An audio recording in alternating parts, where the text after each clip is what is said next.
Welcome to Equipped for Impact, the podcast designed to assist Christian parents, leaders, and educators to raise up the next generation to stand firm in their faith and influence their world for Christ. We're your hosts. I'm Nate. And I'm Lewis. So let's get started. Today, here in our first episode, we're diving into the question, who is truly responsible for your child's spiritual growth? Is it the church, the Christian school, or is it you as the parents? So Lewis, where have you seen the answer to this question play out in things you've seen? Well, I think just having been in ministry for, I guess almost 20 years. Wow. I think it's a common question, right? Like I think it's something that parents are asking, churches are asking, working in the Christian school. And so what I know is that research shows that most parents don't have a specific plan for their children's spiritual growth. In fact, George Barna at the Arizona Research Center says that it's 90%, over 90%. Wow. And so many parents are delegating that responsibility to all the external experts. So whether it's the church, whether it's a school, whether it's YouTube or TikTok. No. And the truth is that it's leading to unsatisfactory outcomes. Man, that's crazy to think that that's only 10% that really are intentional, according to this, which hopefully if you're listening to this podcast, you are in that 10%, or hopefully. you want to be in that 10%. So that's great. So today we're diving into really what I think of as the core passage that has to do with parents discipling their children. And it's really the biblical mandate for discipleship. And it's in the Old Testament. It's Deuteronomy 6.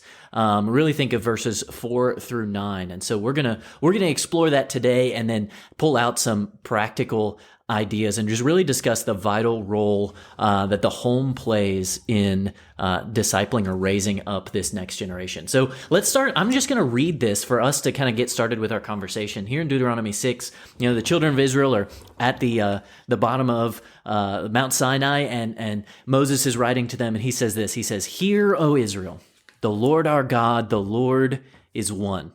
You shall love the Lord your God with all your heart, with all your soul, and with all your might. And these words that I command you today will be on your hearts. You shall teach them diligently to your children, shall talk of them when you sit in your house, when you walk by the way, when you lie down, when you rise up. You shall bind them as a sign on your hand, and they shall be as frontlets between your eyes. You shall write them on the doorposts of your house and on your gates." I love in this passage, it starts off really with like a confession of faith, more than anything, right? It's just who is God? God, He's God, your God. You should love the Lord your God. He's one God. I love that it starts there with the foundation is like a right view of God there. And it's really just, the parents being fully committed in their own personal relationship to Christ. Like, Lewis, what do you see as you look at this passage? I think, Nate, there's probably a lot to unpack, and I think both of us being pastors, there's probably a lot we can go into and bore our audience with. But I think if we look at I wouldn't be bored, though. Well, that's true. I would be really excited about it. Yes. And I think there might be some of our audience that would be really excited. But we promise not to bore you, and we promise not to get preachy. But I think, Nate, like you pointed out, it's the foundation of discipleship starting right with the correct view of God. Mm-hmm. Like you can't disciple your children. You can't disciple anybody unless you have a proper appreciation of God's role in your life. And so when it starts off, "Hear, O Israel, the Lord our God, the Lord is one," really it's the foundation of discipleship starting with the correct view of God. Because if God's not at the center of your life, if God's not the authority in your life, like you can't say that. You can't declare that. Yeah. And I can't tell my kids that God should be important if it's not showing up in my own life that God is important to me. So there's kind of a hypocritical thing if I try and do that. Yeah, I see that there.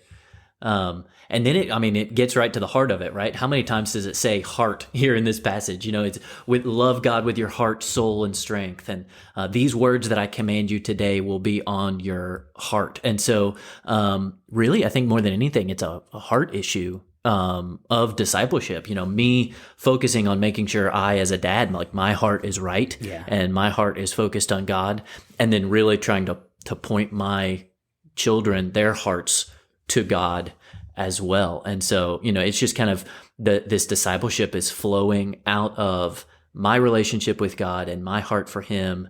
And then, just seeing that my kids see a genuine, joyful, daily relationship with God on my part. Yeah. And just leading by example that way. And I know we said we weren't going to get preachy and we were going to get too technical, but I think it's important to point out when the Bible talks about love, right? So you and I have both had Hebrew, and so I'm going to butcher this, but I'm going to try to do my best to use biblical Hebrew here. But the word ahav is good. Good job with that in there. You got to add that. That's the word for biblical love. But that word isn't love like we talk about in our culture today, right? We're recording this like the week before Valentine's. That's so right. There you go. That's a big deal. So like I love Bonfire's tortilla bar, right? Like I love a burrito from there. Cheap plug, by the way. And so, but it's not the same type of love I have for my wife or for my children. It's not the same type of love that I have for my family. It's not even the same type of love that I have for God. And so when we use that word ahav, which means biblical love, we're talking about a covenantal type of love. We're talking about an active love. It extends beyond the emotion, right? So a lot of people say they love God, right? But when Moses is declaring these words here, it's taking the people beyond the emotion of loving God, but it's truly a covenantal aspect of how you love God. And that's because true discipleship is going to flow from parents who love God, like you pointed out, right? Like it's not just saying I love God, but it's how do I love God? How do I show that I love God? And children, they're going to see that. Like your children are going to see if your love is genuine. Do you have a genuine, joyful, daily relationship with God? If you're a mom, if you're a dad, and that's not flowing out of your heart naturally, then you're not going to be able to disciple your children, because discipleship, it's not just an occasional event. It's not just gathering around the table and saying a prayer before dinner. It's, we had our family devotion, so we're good to go. So we're good to go, I've right? discipled my kids. Yeah, it's a lifestyle, Yep. and that's what it's talking about here. Yeah, and you see that really in the next kind of rest of this passage. I love how clear that is. It says right there, you shall teach them diligently to your children.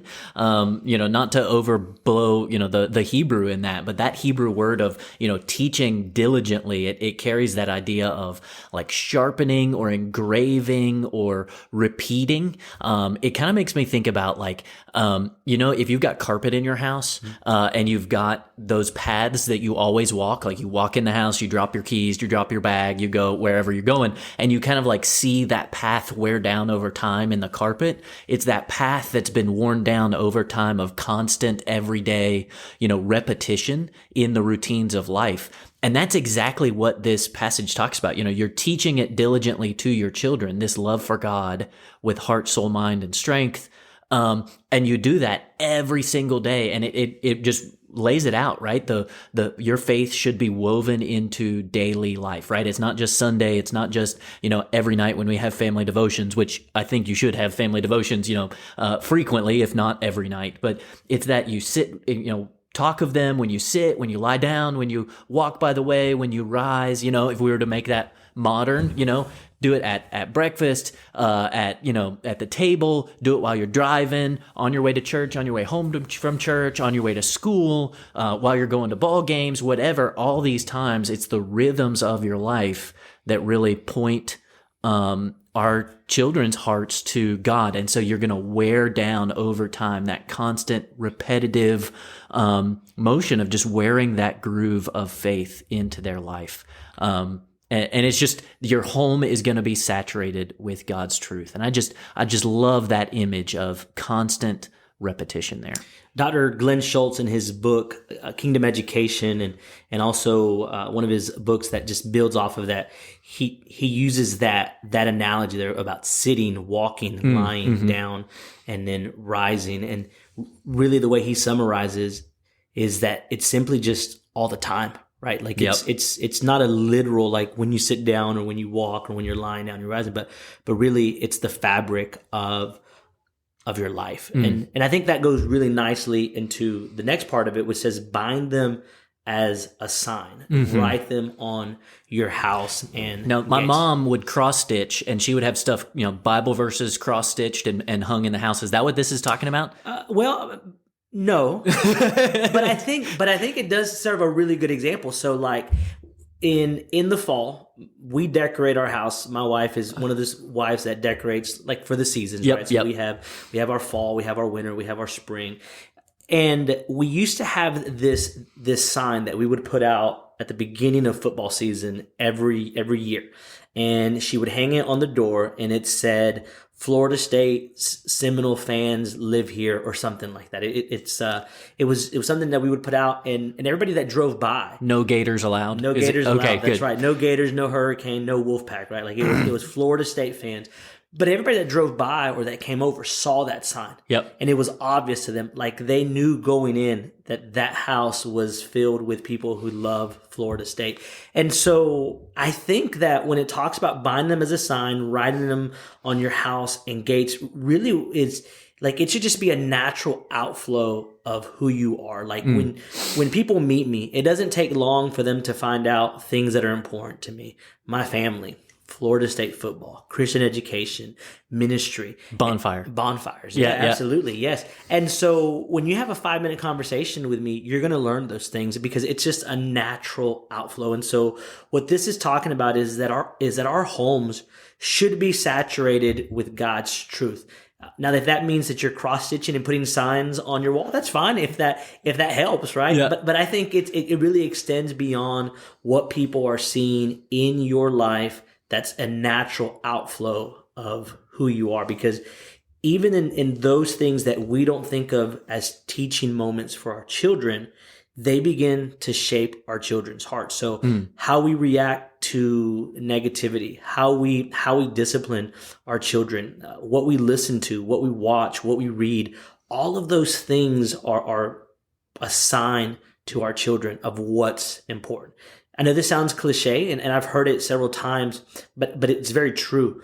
People know what you love by what you spend your money on and what you spend your time on. Yep. And I think just all of that goes to dispel the myth that you can outsource. I like that you use that term, right? You can outsource discipleship. Like, I'm going to live however, and I'll leave it to the experts. I send them to Christian school, that youth pastor, that church, they're going to take care of my kids. And so, parents, we can't outsource discipleship to these other institutions. Mm-hmm. Having been a youth pastor and currently a middle school principal, I love the church, I love the Christian school, but ultimately it's the parents' job to take the lead there. And I think that's just a really important thing that we come away from this conversation with is that idea that it is the parents' primary job to disciple their children. They're the primary disciplers. And of course, research shows that a child's worldview starts taking shape between 15 to 18 months, which is hard to think about, just a year and a half.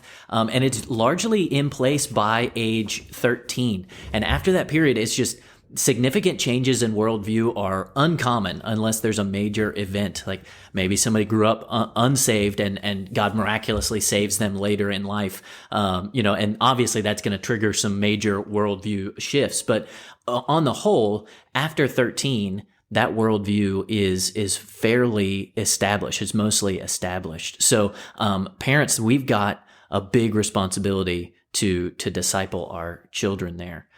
So what are some, Lewis, some practical ways parents can lead at home, as they want to disciple their children? It's important for people to know that this isn't some sort of like super spiritual reserved to the pastor. You don't need special training. I mean, there are simple things that Christian parents can do. And I think it just starts with daily conversations about your faith. And it's making the Bible a part of every day in your life. And so when you are having conversations with your children, when you're reading the Bible together, right? How many families gather around a table and just read scripture together?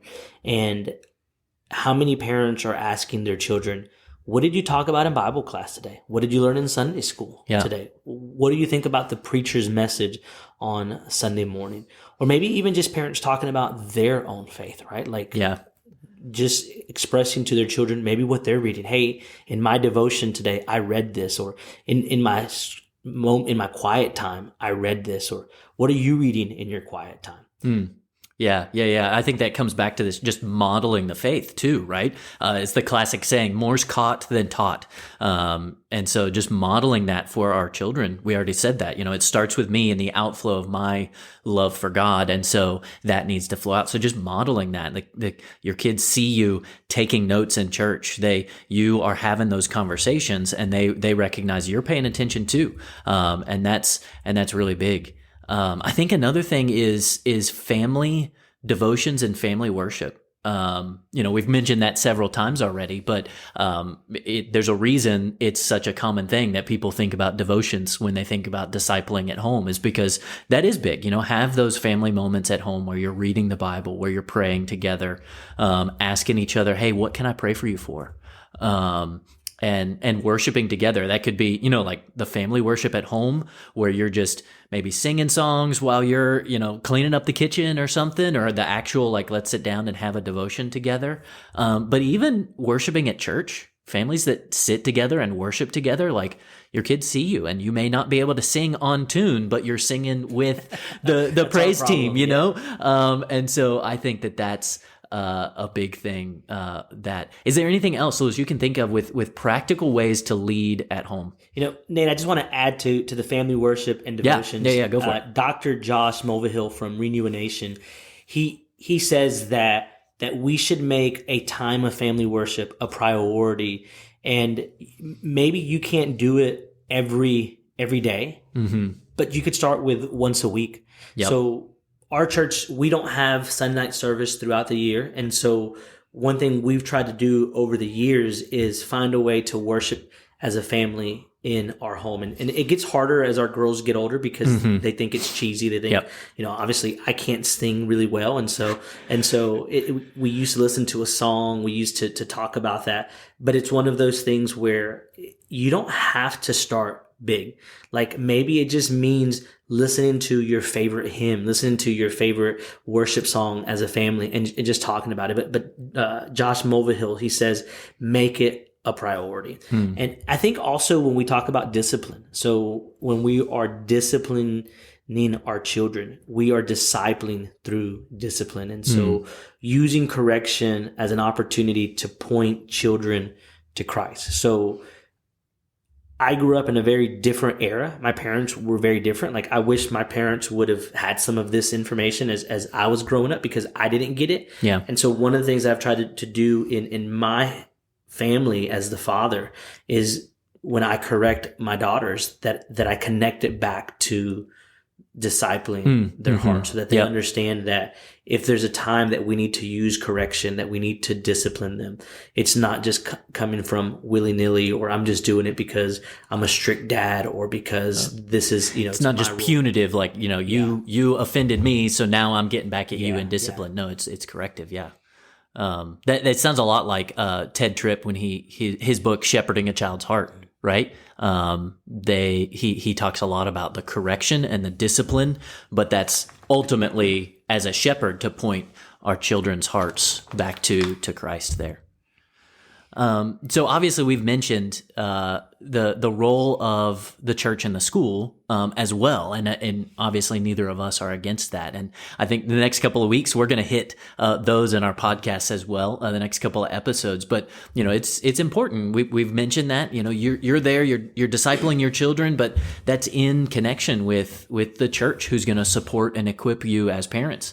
They equip us as parents and provide biblical teaching, the opportunities for worship, youth groups where they get to interact with other teenagers whose parents are also hopefully shepherding their children's hearts, and even the Christian school, right? The reinforcing the biblical values that you teach at home, providing an education where everything points back to Christ and a biblical worldview, but ultimately it's the church and the school are walking alongside the home, and it's not a replacement there for what you're doing, what we're doing as parents. So just as we wrap up here, let's run through some of these practical things that we've already hit on. I think the first, obviously, prioritizing that personal worship and discipleship, right? That's got to be a priority in our lives if we're going to disciple our children. What else did we hit on today, Lewis?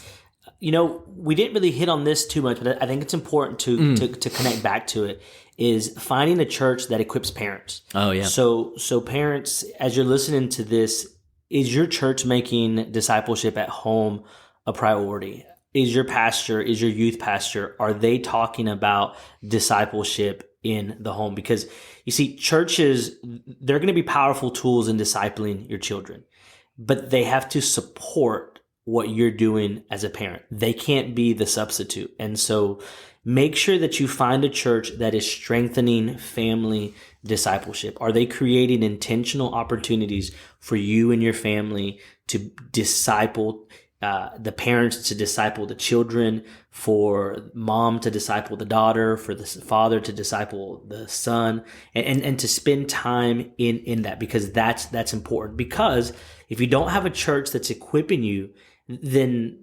it's not being reinforced in the church what you're doing, then a lot of this is probably going to be for naught, because we know that God has ordained the local church as an important role when it comes to guiding the Christian family. And then I think that the next thing would be to commit to intentional discipleship. So don't feel guilty if you're listening to this and you're thinking to yourself, I've done a terrible job. We don't read the Bible together. We don't prioritize discipleship. That's okay. In full transparency, I've been in ministry for 20 years. It didn't really become a priority for me until probably about 5 years ago. And I was a pastor. Like, I thought, hey, I'm a pastor. I'm discipling my children. We're going to church. I'm preaching messages. I don't need to do anything extra in the home. And the Lord really convicted me in that probably about 5 years ago. And it took me stepping out of a pastor role to really begin to prioritize discipleship in our home. And so don't feel guilty. Start simple. Make it easy. Set a daily or maybe even a weekly. So you have to crawl before you walk. Yeah. You have to walk before you run, right? And so if you're not doing anything right now, just set a weekly time for faith conversations at home. Maybe that means it's on Sunday evenings before you start your week. Maybe it's on Friday evenings after you finished up the school week. But just set aside a time, and if you can't do it daily right now, start with weekly time for faith conversations at home. Yeah. I think John Acuff is an author that says some is better than none, right? So something's better than nothing there. And I guess that's a commitment, right? And integrating it into daily life, right? We talked about those rhythms. So even just the car ride home from church, hey, kids, what did you learn about? What did you say? What stuck out to you? Something like that. Mealtime, bedtime, whatever it happens to be. Just integrating it into the rhythms of daily life. Because if you're trying to do something big that's like a huge goal, it's going to be hard to keep that up. But just start small. I like the encouragement there, Lewis. And just being consistent and persistent with it, right? Over and over again. Don't expect one big family devotion to have a huge impact, but it's the culmination of all of them over time. And I think in all of that, we keep coming back to this idea that Scripture is central, right? Scripture is central. So keep coming back to the idea of just get in the Word, read it together, memorize it, discuss it, something. And even just being real with your kids in all of that. Being real with things you're struggling with so they can see how you're working through it, and you don't have all the answers, but you're looking to Scripture for those answers. So here, any final ideas or thoughts, Lewis, as we close today? Let me close with this. So discipleship, it's not about being perfect parents. It's about being faithful parents. So please don't listen to this and sell yourself short and think, well, I'm not a pastor. I'm not a Bible teacher. I can't pronounce those Hebrew words. Right? Like, don't sell yourself short. Just be faithful. Because God isn't calling you to have all of the answers, to be perfect, to never make mistakes.